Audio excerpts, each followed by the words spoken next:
আসলে মিলাদুন নবী এটা রসুল করিম সাল্লাল্লাহু আলাইহি ওয়াসাল্লাম থেকে আজকের এই দিন পর্যন্ত এই ১৫০০ বছরের ইতিহাসে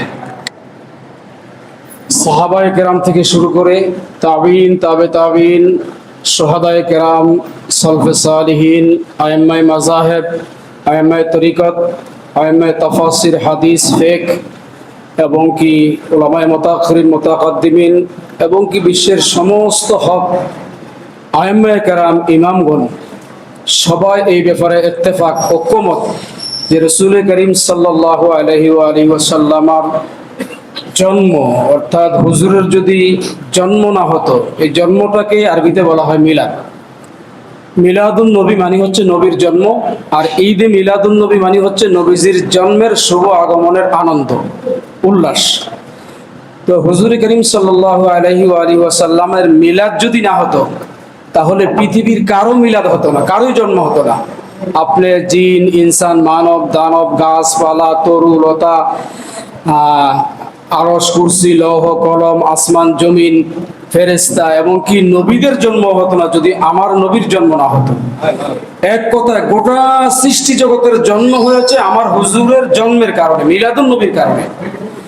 এই কারণেই আমরা হুজুর করিম সাল্লাল্লাহু আলাইহি ওয়াসাল্লাম যেই দিন আগমন করেছেন আপনার 570 খ্রিস্টাব্দে 29 আগস্ট, 570 খ্রিস্টাব্দে 29 আগস্ট, 12ই রবিউল আউয়াল। সেই সময় হিজরি হিসাব ছিল না বিধায় হিজরি বলা হয় না, কিন্তু 12ই রবিউল আউয়াল বলা হয়, কিন্তু খ্রিস্টাব্দ হচ্ছে 570 খ্রিস্টাব্দে 29 আগস্ট হুজুর করিম রহমাতুল্লিল আলামিন দুনিয়ার জমিনে তশরিফ নেন, আগমন করেন। গোটা আইয়ামে জাহিলিয়াতকে খতম করে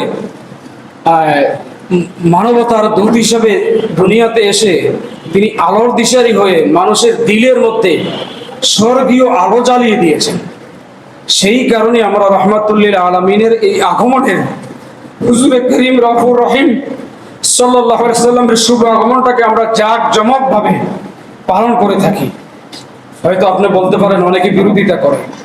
আমি একটু আগেও জুমার খুতবায় বলেছি যে বিভিন্ন পশু পাখি জীব জানোয়ারের বাসা আছে, কিন্তু আমরা বাসা বুঝি না, আমরা তাদের বাসা অস্বীকার করতে পারবো না। তাদের বাসা আছে, আমি বুঝি না, এটা আমার ব্যর্থতা, কিন্তু তাদেরও কিন্তু বাসা আছে, আমি বুঝি না। কিন্তু মিলাদুন নবীও কোরআন এবং সুন্নাহ শরীয়ত সম্মত, এটা আছে, কিন্তু যারা অস্বীকার করে তারা ব্যর্থ, তারা বুঝে না। আমরা যারা ঈদে মিলাদুন নবী করি সারা বিশ্বে আমি মেসেজ দিব, এটা শুধু খালি মুসলমান নয়, জাতি ধর্ম বর্ণ নির্বিশেষে সবার জন্য ঈদে মিলাদুন নবী। আমরা সবাই এই ঈদ মিলাদুন নবী সাল্লাল্লাহু আলাইহি ওয়াসাল্লাম পালন করেছি, করব, করতে থাকবো ইনশাআল্লাহ। এটা হলো আমাদের বক্তব্য।